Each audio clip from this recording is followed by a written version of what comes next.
Hey guys, it's Judy from Nutrition with Judy.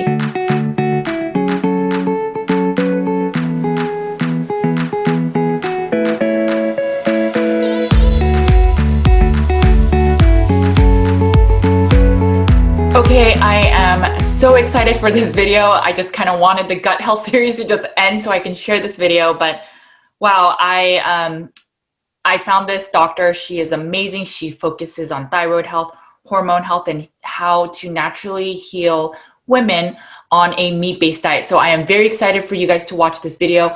I literally grabbed all the questions I could think of that always come up with a meat-based diet and the fears of not having enough carbohydrates for thyroid health, for menopause, for amenorrhea, anything and everything to do with what causes us to have use of adrenals and cortisol and why our hormones just start kind of breaking down. So I am so excited for you guys to watch this. Please make sure to watch this through the whole video. You will get so much insight, and I am putting 0 ads in the video so that you can just watch it in one go and that you can learn so much about it and the importance of fat and why a meat-based diet can actually heal you from thyroid and hormone health and get you back to optimal health. All right, let's get right into it. Hey guys, it's Judy from Nutrition with Judy, and today I am very excited. I have with me Dr. Elizabeth Bright. She is everything to do with thyroid health, hormonal health, and much more. So Dr. Elizabeth, for those that don't know you, if you can sort of just introduce yourself. Hi, well, I'm an osteopath practicing and living in Italy. And I went back to school studying naturopathy because I saw so many women with the same somatic issues.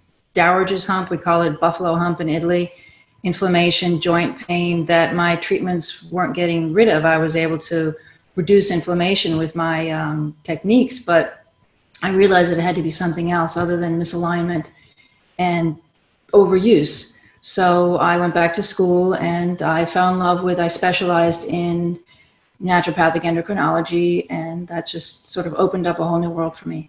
So let's just dive right into it. I follow a meat-based diet. Most of my community does. And so lately I've noticed that there's sort of been this fear about we need carbohydrates for hormonal health. If our insulin gets too low, then we don't produce enough insulin. And then we need insulin to support thyroid conversions from T4 to T3. For example, my T3 is lower on a carnivore diet, but my TSH, T4 are normal levels. I think I'm healthy. I have my period every month. I still nurse my 4.5-year-old son. So even though my T3 is low, I feel great. So if you can just talk a little bit about, do we need carbs for hormonal health? Well, I don't think we need carbs at all for hormonal health. We developed our hormones, we evolved. Thyroid hormone is one of the first hormones that we evolved to have. And I don't think this is way before we invented agriculture. So, I've heard about the T3 going down. It's synthesized from tyrosine, which is an amino acid. So thyroid hormones need iron, zinc, magnesium. They don't need carbs. It's synthesized in the liver and the kidneys and peripheral tissue. The brain has its own T3 receptors. There are actually several thyroid hormones. There's actually T1 and T2, which are each synthesized from T4, then T3, then T2, then T1. We don't really know we kind of have an idea about T2, but not so much about T1 right now. But no, you don't need carbs to make thyroid hormone. You don't need carbs to make steroid hormones. They're made from, you put up the hormone cascade, which is something I always have to drill into my patients. They are derived from cholesterol. So we need T3 hormones for lipolysis. We need T3 to break down fat. I recommend a high-fat diet, no carb, low carb, high-fat diet. Perhaps they go down because you're using them more to break down more fat molecules than you do for breaking down carbs. But no, I don't think this should be an issue at all. Yeah, and I agree. I think I talked with Dr. Jamie Seaman a while ago, and she also brought up that there's a chance that we just have more circulating T3 in our peripheral tissues, and that's not something that we are also checking.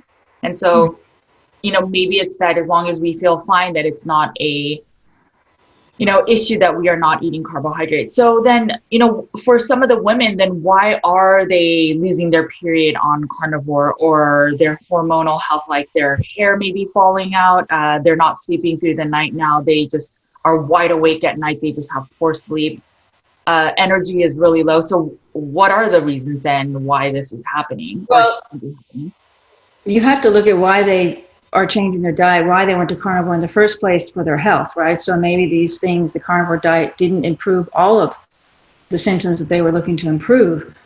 I see a lot of overtraining. I see a lot of fasting. I don't recommend fasting for women. I know it has its therapeutic values, but to me, fasting is not eating carbs. And it used to be the medical industry called fasting when you weren't eating carbs, because they didn't really think of fat as a nutrient, because fat made you fat. So of course, I think doctors are tiptoeing around fat. They may be recommending fasting and not saying that you need to eat more fat when you do fast. When you remove carbs, you have to give yourself the energy. It's hard for us to make energy out of protein. We need to make it from something. If you take out the carbs, you're not putting in a lot of fat. Where are you going to get your energy? And fasting will increase cortisol levels. Yes, it will, because any kind of stress will.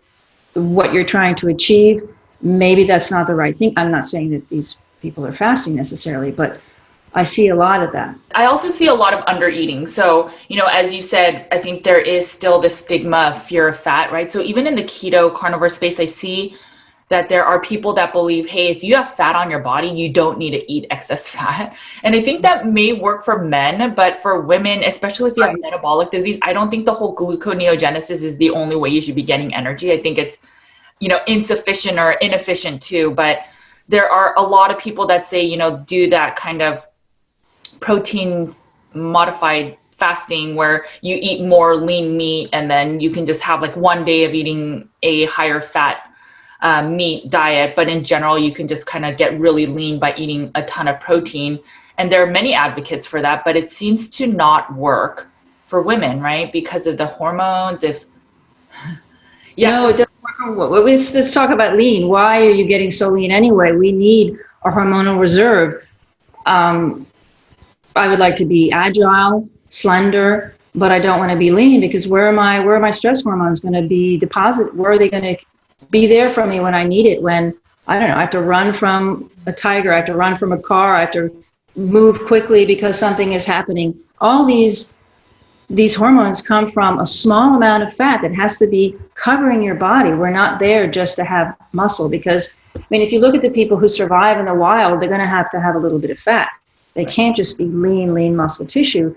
In a perfect world, or in a world where they don't have to deal with stress, I do tell my patients that if they could go to an island and not have any kind of stress or work, just have someone fan them and they pick fish out of the water, maybe they need less fat. But I think in today's society, we definitely need fat, not just for thermogenesis, but also for making those stress hormones, making those steroid hormones, from which they're all derived from fat. Because one thing I can imagine some of the viewers thinking is, well, I have like 50 pounds. I'm sure it's not that much amount of fat I need to keep on my body to, maintain my hormone levels, or I still have that amount of fat and I still have messed up hormones. So one of the things I see is just chronic dieting. So some of the women, maybe they were eating like 1,200 calories their whole lifetime, and now they're in their 50s, 60s, and now they're eating meat-based, and maybe they're not gaining weight, but they're not really losing that kind of last 50 pounds. Some people, it's even a little bit more than that, but then their hormones seem to be affected. So again, low energy, loss of hair. So what should they do to kind of break out of that then, if they're sort of in that kind of state? Well, in my book, I talk about loading on the fat in the beginning, because what you're doing, if you're having loss of hair, I would also have to look at thyroid function. Skin, thyroid function, it's often overlooked because the parameters are so messed up. The labs are not going to show you really what you're looking for function. They're looking for disease. They're not looking for function, optimal function. The other thing is that if you've been dieting for many years, you have, I'm sure you've heard the reset the clock. The thyroid hormones don't come back to normal. The T3 not immediately. It will eventually. And the way you do that is by increasing fat for a certain amount of time until your body is not adrenally stressed, because your body thinks that you're in danger. If you've been under eating for a long time, your body thinks you're in danger. That will, I mean, hormones are driven by, the thyroid hormone is driven by the central nervous system. The catecholamines, epinephrine, norepinephrine, dopamine, these are the things that stimulate thyroid hormone production.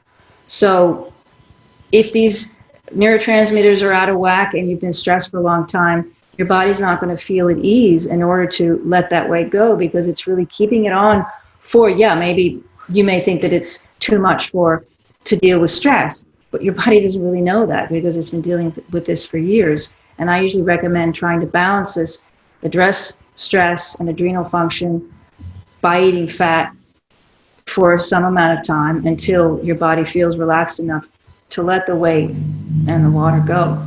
What about the thought that, people say, well, then low carbohydrates or no carbohydrates is also a stressor on the body, right? So that'll kind of force some of the gluconeogenesis to happen to make some of the glucose we need in our brains and the other, the very small areas that actually need glucose.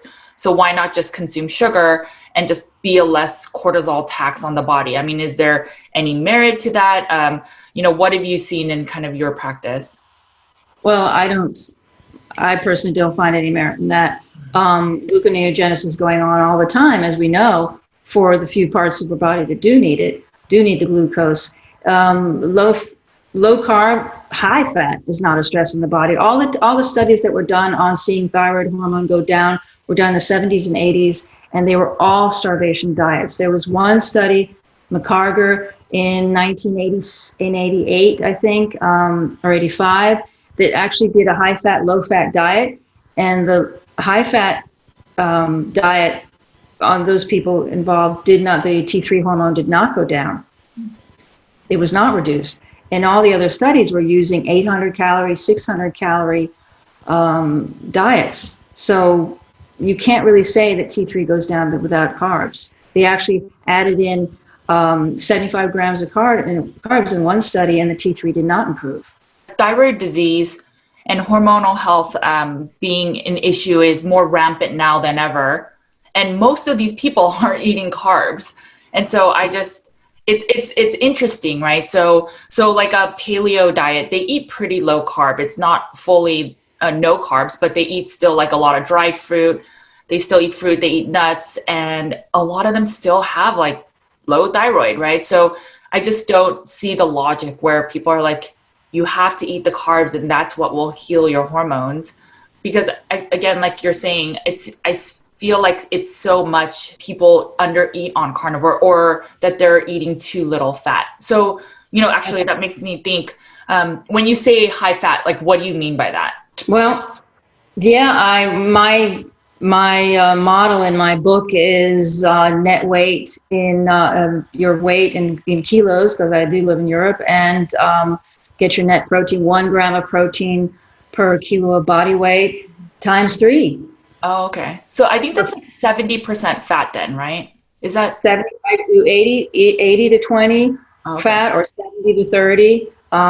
If you're more hungry, you're going to need the 80 to 20. And if you're in a day that's very stressful, you need more. And a day that's not stressful, you need less. But I keep it around the 70, 30, 80, 20 fat to protein ratio for a time. At least, most people stick with it. Most of my patients are women, so they do stick with it.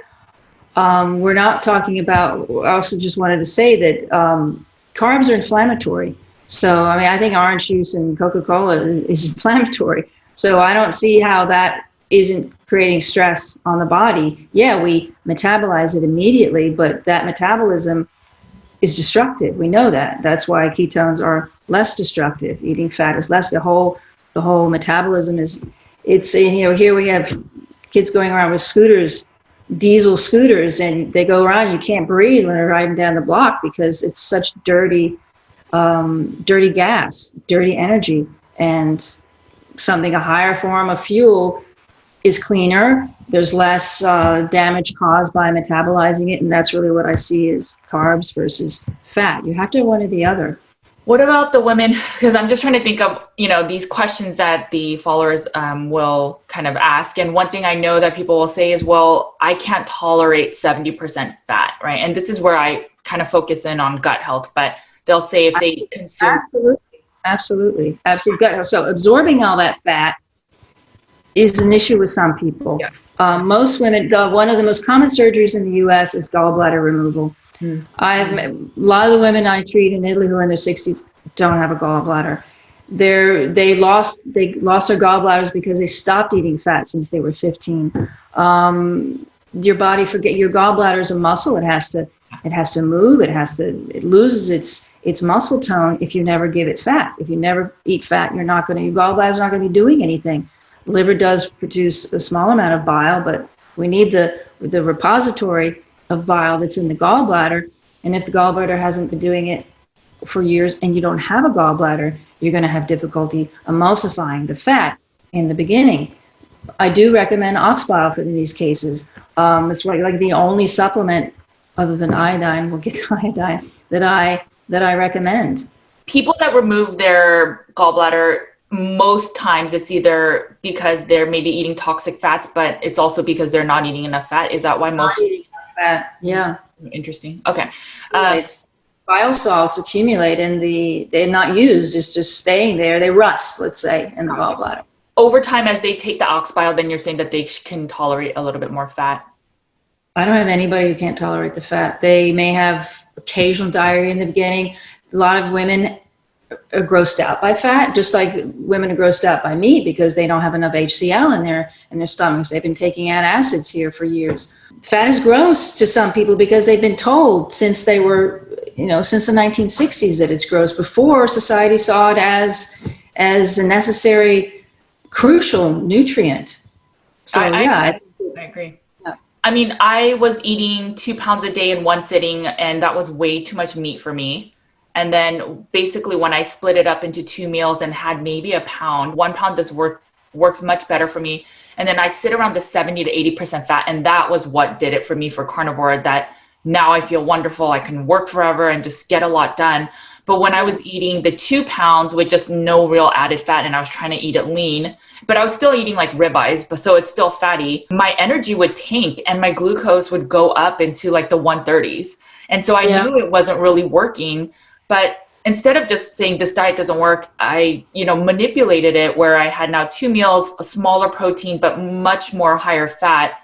And I didn't gain weight on that, right? So it's just, I think there's this fear that if I eat too much fat, then I'm going to ruin, I will gain more weight when I have already 50 or 100 pounds to lose. Would you say then that loss of period or, just really like bad hot flashes? So do you think that a carnivore plus high fat is kind of the way to go to heal these things? Oh, yes, I do. Well, you were also, just to go back to your previous point, you're eating once a day. It's much easier to bring in small amounts of fat throughout the day. I also have to break meals into, what they eat during the day into 4 or 5 times a day. Interesting. Yes. So how it depends on how old. Hot flashes are associated with menopause, and I keep telling people, and I say it in my book, we have hot flashes when we're about to take a test. It's a vasomotor reaction related to your cortisol production. So a hot flash is stress. Your body can be expressing stress for all kinds of reasons over years. If you haven't had enough fat over many years, your adrenals may be somewhat tanked, and the smallest thing will set you off, and that'll give you a hot flash.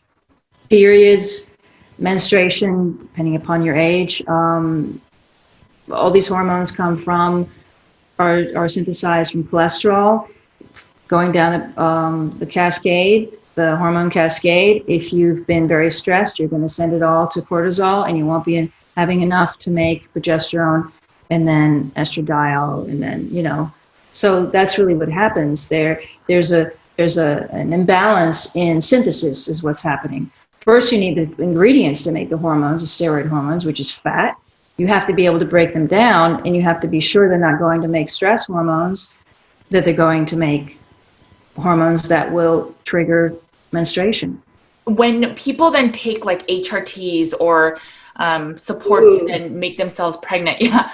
Can we talk a little bit about that? Because it sounds like we're almost in agreement where we're saying that maybe manage the cortisol stress so that you're not producing more cortisol and routing all your hormone production to make cortisol instead of everything else. Can you talk a little bit about why all these exogenous hormones, fertility stuff is maybe not as beneficial for you? So HRT and bioidentical hormones, they're synthetic. Yeah. It's not going to ever be good for you because you're taking in you're taking in a steroid that your body doesn't know what to do with. We don't want to put toxins in our body. These are toxins. If we make them from fat, if we can make them from fat, we have the ability to make them from fat. It may be, the synthesis may be, imbalanced. It may not be as effective, but that's why they're there. They're there for us to make them from fat. If you're unable to be patient to wait for that change to happen, that healing to happen, as it were, then you may want to take HRT. But there are people. Michael Fox in Florida uses ketogenic diet, high fat. I hope it's a very high fat diet with his fertility treatments. We know that PCOS improves with the ketogenic diet, high fat, because you're lowering insulin. We know that all of the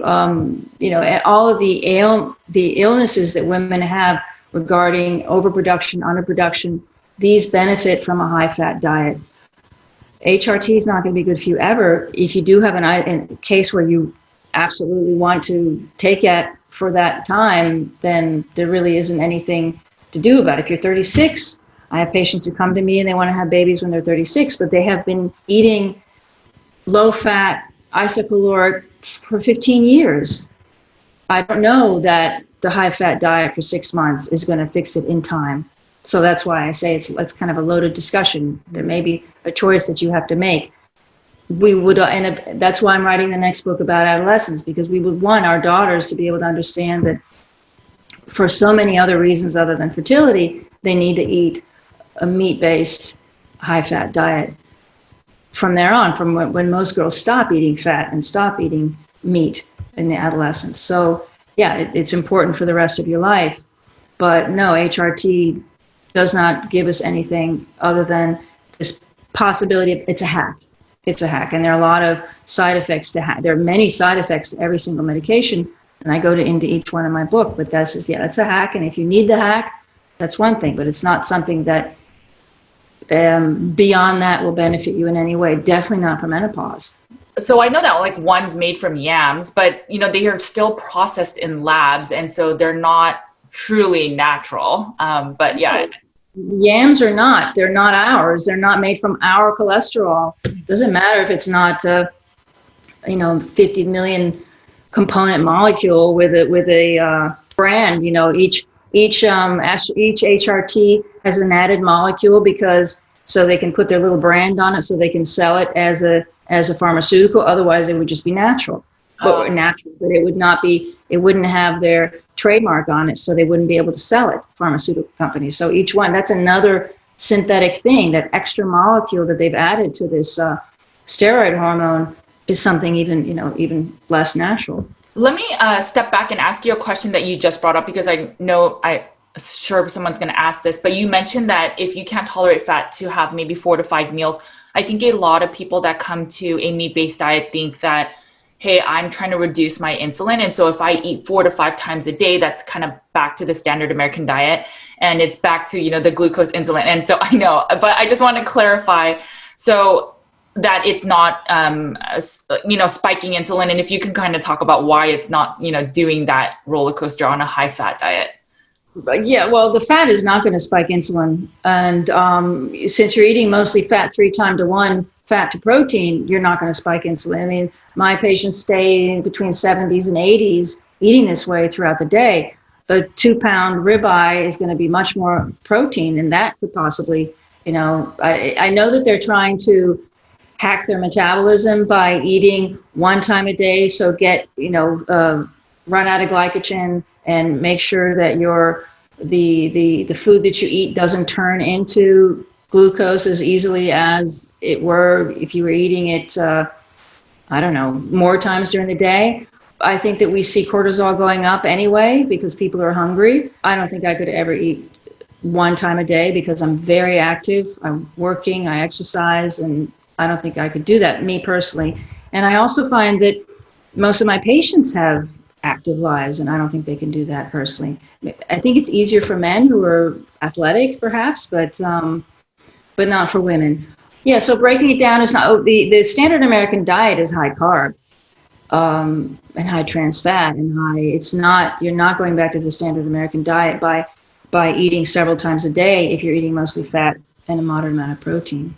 Yeah, and I agree. And I think just from a digestive point of view too, if you consume all your nutrients in one sitting, that risk, is your digestive health good enough to break down all the food and be able to absorb all the nutrients? And it's just a very large amount to consume in one sitting that it can be a tax on the digestive process. So, and like you said, is if you haven't been using your gallbladder as much over the years, then it can also be a tax. And so I think it's smart to say, maybe you start 4 to 5 meals, while you're transitioning to higher fat. And I think that makes a lot of sense, actually. One question I had was in terms of hypothyroid. So why is it that, lately there is so much hypothyroid diagnosis and, low thyroid? Would a carnivore diet can it reverse you even being hypothyroid?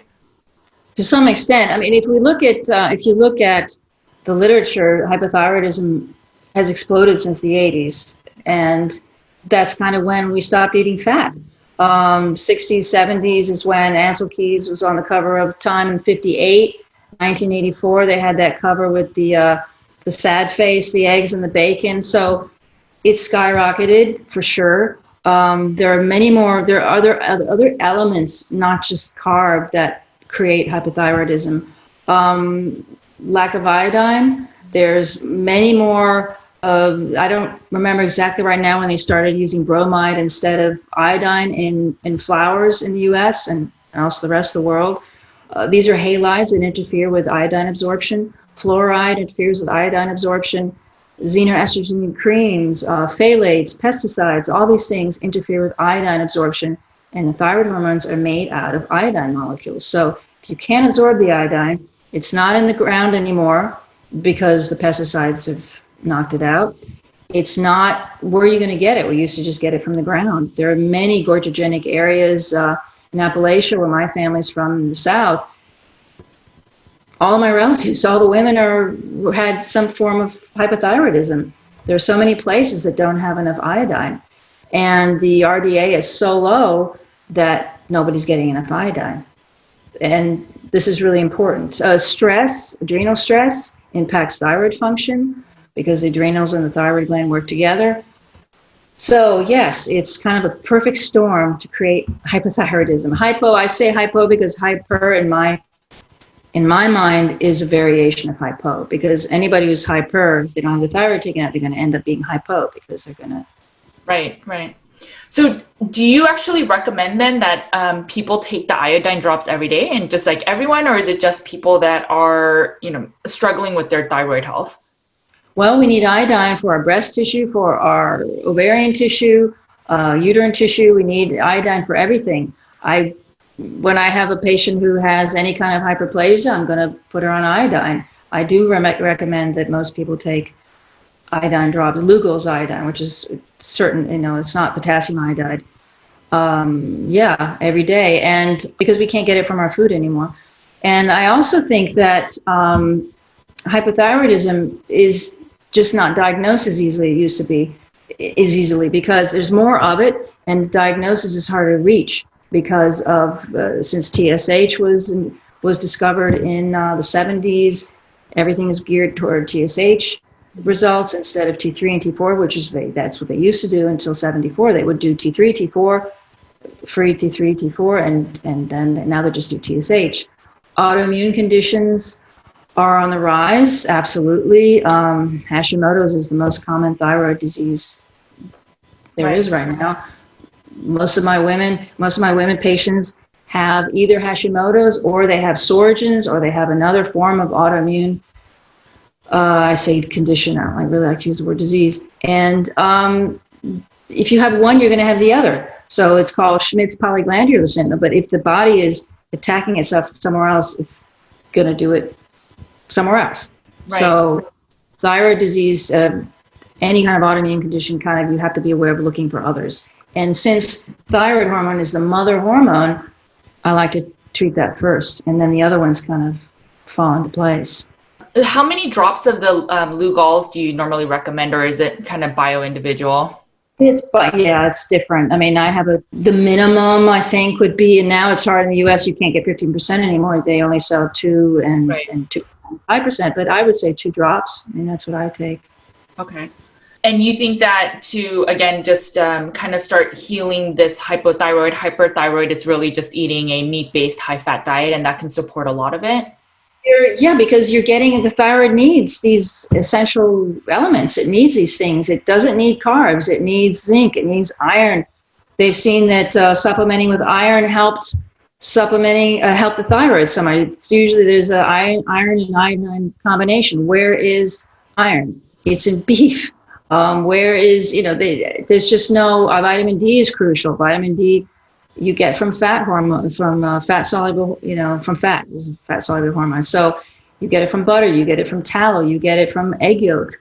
The thyroid needs all these elements, and if they're in your diet without having absorption prevented by fiber, lectins, phytic acid, these things that interfere with the absorption of these essential nutrients, you're gonna be more sure to give your thyroid what it needs to make these hormones. And you want to reduce inflammation. Gut health, as you mentioned, is crucial for reducing autoimmunity. So yeah, that definitely helps your thyroid function. One question I actually do get from some of my clients is, so they'll try the high fat and they say that their energy actually tanks a little bit more. So what are your thoughts on that? So they will start decreasing the protein so that they're not in diabetic numbers. So they're maybe eating a, kind of normal sized amount of meat, and then they'll try to do the 70% fat, 80, and let's say they can tolerate it. But at least initially they say, I feel much more tired after. Well, we know the body needs a lot of energy to heal. So I usually ask people to be patient, because if you've been ramped up in a cortisol, adrenaline state for decades, and all of a sudden your body gets the nutrients it needs to heal, it's going to just stop. It's going to, like when you're sick, you want to crawl into bed and you want to rest. That's really, you need to give your body a chance to heal, and it takes time. And you can't expect it to be, we know that transition sometimes lasts several months. I don't think that you're going to feel bad for several months, but if you don't give your body that time to heal, you're not, when I was sick, I'm never sick anymore. My mother used to keep me home from school because I had to heal. I had to get better. I couldn't, once the fever was down, I wasn't sent back to school right away. Right. Let's shift gears and talk a little bit about menopause. So what is it? It's almost like a bad word now. It's, I have to go through that menopause, that period of hot flashes and excessive hunger and weight gain. And it's just this, this period that I think almost women dread going through. So if you can kind of just talk about what is it, why do we go through it in such a negative way? And then, so many people take the medications or the exogenous hormones, but, how do we best support ourselves naturally? Okay. Well, menopause is actually this wonderful thing we evolved to do. I like to talk about, Kristen Hawkes is an evolutionary anthropologist who coined the term fitness advantage. And she also postulated the theory of the grandmother hypothesis, that women, primates die, they are fertile until they die. We instead are fertile for a period of time, and then we live another 50 years. And that's so that we can help our grandchildren, help our daughters, ensure that the family has an accumulation of food. I was happy to see that thing the other day, and I think in National Geographic, they discovered this female hunter-gatherer, but there had been female hunters rather, right? So women, even in Kristen Hawkes talks about the women being gatherers. I would have been a hunter. So orcas, pilot whales are the only other mammals that go into menopause, and orcas and pilot whales guide the young males to the hunting grounds. Women are a repository of information, of either knowing about plants, where to go, where to hunt. And we live a long life. We're not supposed to be decrepit and fall apart. So these symptoms are really due to what we talked about before, overtraining, not eating. The people who feel the worst are the ones who thought they were healthy and thin all their lives, but why? What did they do to get that? Maybe they were not treating their adrenals properly, their thyroid properly. So I see menopause as this wonderful thing that we should not fear. It's very sad that, and that's what the book is about, how medicine, which has been dominated by male from the beginning, turned menopause into an illness. And they don't say after the second wave of feminism, they stopped saying it was an illness. They kind of backtracked a little bit and it became a condition. But it's always a condition that it has to be treated with pharmaceuticals. And every single pharmaceutical, there are side effects, and you don't need them, because you're hacking your body by putting something in it to change a natural response, a natural expression of a deficiency, a nutritional deficiency in your body. And again, I treat it with the same diet: high fat, moderate protein. I address stress. I address some lifestyle changes, but mostly it's the diet. So do you actually see women go through menopause without the hot flashes then, and the weight gain and all the common symptoms that women seem to go through during? Well, yeah, because you have to address it. They're going to come to me and they're going to have the symptoms. Mm-hmm. So they already have the symptoms because they're going through it. I think that waking up in the night is it's a sympathetic nervous system. It has nothing to do with hormones. We wake up, maybe there's a change that's going on in the diet. Maybe the change in the diet is bringing up, I like to call carb eating, they used to call hypoglycemia the great disguise, or the great mask, because so many things, hypoglycemia has so many symptoms of all these other illnesses. And if you take away the carbs, you were ramped up using adrenaline by living off these carbs. And when you take them away, there's a lot of stuff that may be left over that you have to address. Mm-hmm. So that's really what we're talking about. We're changing our diet. We're addressing these hormonal imbalances that were created by a high carb, high stress lifestyle.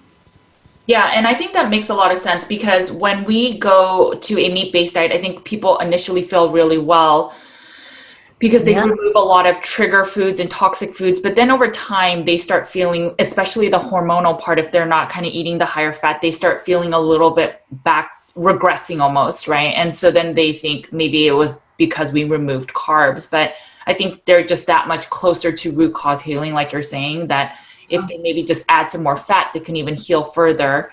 And I just don't know if most women are eating enough fat on a meat-based diet, because again, that fear is still there, even though now they believe in meat, but maybe it's not enough meat, which then actually makes me consider, if we're trying to eat like how our, people did years and decades and generations ago, why are we having to add excess fat? Medicine. It's medicine. It's medicine. We used to go so the 1 meal a day thing, I think that we definitely, when we had an animal and we were able to, slaughter it and eat it, I think that we ate a lot at one time, but I also think we nibbled. We took things away. We nibbled on things. I don't think we always just stuffed ourselves and then didn't eat for 2 days. I think that people had little bags of leather and they put stuff in it and they ate it. They didn't just eat one time a day. And I think that we didn't add butter to our food as I tell people to do 10,000 years ago. But now we're making up for decades of not eating that way. So the fat is medicine. The fat, adrenal glands need fat. Hormones are made out of fat, cholesterol. The whole process, I always tell people they're putting out fires. You got to put out all these fires with the fat. And once the fires are out, and your hormones are working properly, the steroid synthesis is working well, the adrenals have rested, because that's what you need them to do. They've been pumping out all this cortisol for years. They need fat, they need cholesterol in order to make the hormones. They actually need cholesterol to transport. It's the only tissue that needs cholesterol to transport hormones out. So it's really just medicine. It's not that we're doing something strange it's definitely not how we ate 2,000 years ago by adding butter, but we're not 2,000 years ago. We're making up for damage that we created.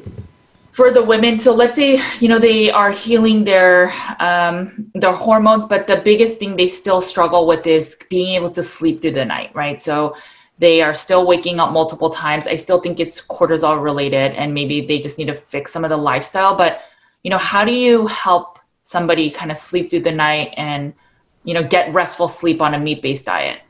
Okay, so I work a lot with the circadian rhythm. The circadian rhythm, if it's out of whack, when people do their cellular cortisol test, they're going to see what time of the day the cortisol is too high, too low, and you can address that. But if you're waking up, either your cortisol is too high or it's too low. If it's too low, it's a blood sugar issue, and you wake up because you're hungry. If it's too high, you can't go to sleep because you're wired. As an osteopath, I study a lot of the sympathetic and parasympathetic to try to bridge the sympathetic and the parasympathetic nervous system. And interestingly enough, you can tone down sympathetic tone. You can reduce sympathetic tone, which is what creates this keyed up, wired but tired state, because all your adrenaline receptors are firing like crazy by increasing parasympathetic tone. And you can do that by eating. You can eat. People wake up, are they hungry? Do they need to calm down? What's the best way to calm down? You eat something. And people are taught, don't eat after dinner, don't eat it, but what if you eat a piece of ham with a piece of butter, or a tiny hamburger, it's an ounce or something, with some bacon fat on it, and if you go right to sleep, what's wrong with that? Yeah, that's really interesting. I have a couple clients that actually do that. So they have a very high fat snack right before bed, and then they actually sleep really a lot better through the night. Then why is it that some people then, when they're just fed up with the days of lack of sleep, that they just say, forget it, I'm just going to add in some carbs, and then they do, and then they knock out in the middle of the night. And so they're like, and then they get 8 hours, 9 hours. Maybe it's, if we were to measure REM and deep sleep and all that stuff, it's not as good. But for them, it's like, look, I slept 8 hours through the night just adding some carbs, and therefore carbs is the answer. Like, why does that first happen when we start? I don't know. It hasn't worked for, my patients. So I don't know. I think they hear it. I think that they want to try it. I think that carbs are very fast energy. Maybe their energy requirement that they have at that time is they need immediate, quick energy, and somehow that changes the sympathetic tone. I don't know. We'd be nice to see what their, CGM was saying at that time. Their continuous glucose monitor was saying at that time. But if you're eating 20 grams of carb in order to sleep at night, yeah, that's okay. I mean, if you're not eating them all the rest of the day, sure. I don't think you have to be so dogmatic about, I'm carnivore and I only eat. I think if you're 90% carnivore and you eat, I don't know, that's not even a lot, 10 grams of carb at night to sleep. If it works for you, go ahead. I can't tell you right now I know it involves adrenaline and adrenals and circadian rhythm. That's the science behind it. But until we figure it out, eat the 10 gram of carbs. Yeah, no, I know one thing, because there's an article that I actually saw of, why that can actually happen. And I haven't just had the time to look at it. But I know that one thing is, we need enough serotonin to even balance melatonin to be, and GABA, or I'm forgetting, but basically all of those need proper gut health and sufficient amounts of meat and fat to even be produced, and then produce enough melatonin, which then will help you to be in that kind of sleep state. So it can even be gut related. It could be that you're just not, again, eating enough meat and fat. So it's probably the GABA too, because the GABA, the GABA glutamic acid is, one keys you up and one calms you down. And yeah, maybe GABA eating something that's carb does, enable the GABA, make the GABA production better at that time. But I just don't know that the whole, serotonin, I don't really buy that serotonin improves with carb levels. So, Yeah, no, I'm not saying that. I'm saying that serotonin, you actually would produce better. Serotonin is better supported by consuming foods that have tryptophan, which is it's an amino acid, so it's in meat. Right. Omega-3s, which is in fish, and, other, even like in meat. And then what was the other one? And it's other B vitamins. So it's all these things that kind of support serotonin. I'm not saying that it's serotonin from carbs, because the carb sources are really high in fructose, like pineapples, or it's in nuts, which are, gut damaging anyway. So I would never say to get your serotonin from like soy and stuff like that. What are some of, like, if someone were to take away anything from this video, you know, what have you really seen tremendous healing with your clients, whether it's diet, lifestyle changes? Like, what is a tip that people can take away? I think definitely diet. That's really what I use. I used to use supplements. I mean, I'm still an osteopath. I treat and I get great feedback on that. But diet is the most powerful. It really is the best medicine. And it's because you're turning things off and improving other things. And the whole feedback mechanism is just, you reduce inflammation. I think if you reduce inflammation, it's so much faster. Healing is so much faster and the benefits are so much greater. So that's definitely what I mean, if someone is, my husband used to be a bicycle racer. He doesn't race anymore, but he rides with a lot of people who are constantly pushing themselves, you know, in athletics. And I think the only lifestyle change that I suggest is to stop over exercising. I used to be I'm a martial artist still. I used to fight, I used to do combat, I used to do tournaments, and my adrenals were shot from that. The stress that caused me was just devastating. And now I like to work out on my own without having to do this high amped, revved up kind of workout. So I also suggest that, to just tone that down, because people are trying to hit marks. They're trying to either lose weight or they're trying to be competitive with someone else who's following that same thing. And you forget why you're doing it. You should be exercising for agility. We don't lose weight by exercising. We get agile, we have muscle tone. I like to say I don't break when I fall. My muscles are important for that. They support my bones. They're metabolic tissue, but I don't exercise to win a tournament, to prove to somebody else that I can go faster or harder. That's when you run into trouble. I completely agree. I've seen a lot of people, even in my practice, that basically they over-exercise and it's affecting their adrenals. You know, one thing I forgot to ask you is there are people that are also on a meat-based diet, and their biggest struggle is balancing electrolytes. I know the more I study about the sodium-potassium pump in that relationship and how adrenals kind of, you know, impact that as well. So they may retain more water because they are more stressed, and therefore that's why they might be holding on to some of the weight. Have you seen any electrolyte imbalances with your clients? How do you kind of remedy people that seem to keep saying, well, this diet must not work because the fact that I have to always manage my electrolytes is a sign that this diet is, you know, not ideal?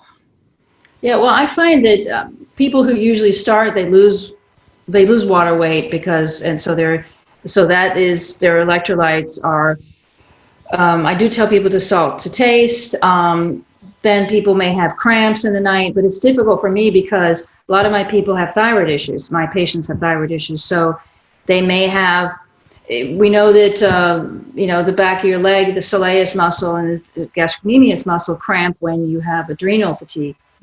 But it also happens with low thyroid. So it's really hard because they work together so close. It's hard to know which is which. So we know that meat has sodium and potassium. I might try adding salt, lowering salt, adding a small amount of potassium, just sort of experimentation, because as you said, it isn't that I don't believe it's the diet. I usually believe that once they're eating this way, things that would become balanced may not, because of stress components or a deficiency in cortisol that isn't going up at the right time. It often rested leg, it's in the night. Cramps are usually in the night. That's usually when your circadian rhythm is involved. It's cortisol mediated. So it's complicated. It definitely is. Can you talk a little bit about your book? You know, what is it about? You know, who is it for, and where can people get it? Okay, well, it's available on Amazon, and it's in Italian and in English, and it's on all the Amazons. So it's called Good Fat is Good for Menopause. Good Fat is Good for Women, Menopause, sorry. It's a three-part series. I'm part of a three-part series. The first one, addressing dietary fat for women, how important it is for women's health. The next one will be on adolescence, and then I'll do fertility. But this book basically explains what menopause is, how it's been viewed by medicine through history, and how medicine has chosen to address it. And then I go into each and every pharmaceutical that's addressed, that is prescribed to women to remedy menopausal symptoms. And then I go through all the symptoms that are associated with menopause and explain how changing the diet will actually be the remedy that they're looking for.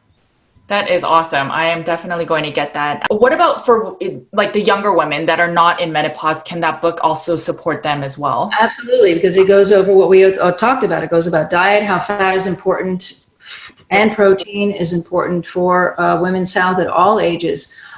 When I talk about adolescents, I'm really talking about, I have 2 daughters, and all their friends have dabbled in veganism, and they've been avoiding fat, and they're on antidepressants. Many young women are on antidepressants.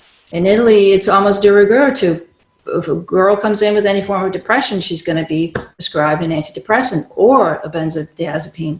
Right. So it's really important for me to reach these young women, and they'll definitely get the idea and get the gist of it by reading the book that is about menopause, because menopause now starts younger and younger.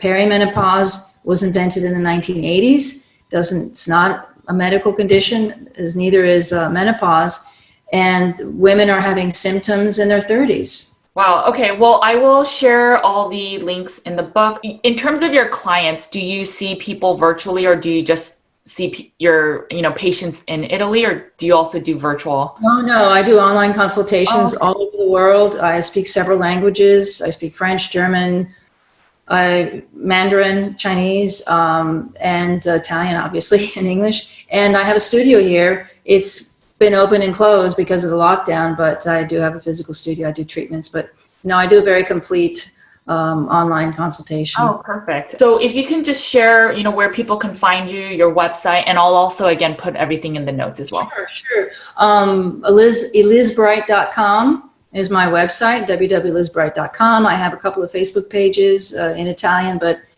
everything's translated from English anyway, because most science is in English. And that's Eliz Bright. And I have an Instagram handle, Eliz Bright Body. I live in the south of Italy. So if you're ever in Body, you can find me in person. And then your website has the contact information if someone wanted to work with you? Okay, perfect. Yeah, it does. Okay. So yes, I will, this has been incredible. I am really, really glad I've talked with you. For over 6 months now, people are getting scared about carbs and hormone health. And this, I think, will clarify for so many women that are staying on carnivore, that are still struggling with, what is going on with my hormones. And so I am so appreciative of your knowledge and wisdom, and just bringing, just sound information and advice to the community. So thank you for this, and I will share, and hopefully we can, just get women to finally heal properly. Yes. Well, thank you so much for having me on. That's why hormones are crucial to our well-being. Yeah. They're so important. Okay. Well, I will talk to you soon. Thank you so much again. And thanks for just joining me today. All right. Thanks, Judy. Bye. Okay. I hope you guys enjoyed this video. Please make sure to subscribe, hit the bell, and this allows me to provide you guys more free content. Okay, guys, you know the drill. Make sure to eat a lot of meat, eat a lot of fat, and take care of your bodies, because it is the only place you have to live. All right, guys, I will talk to you soon. Take care. Bye.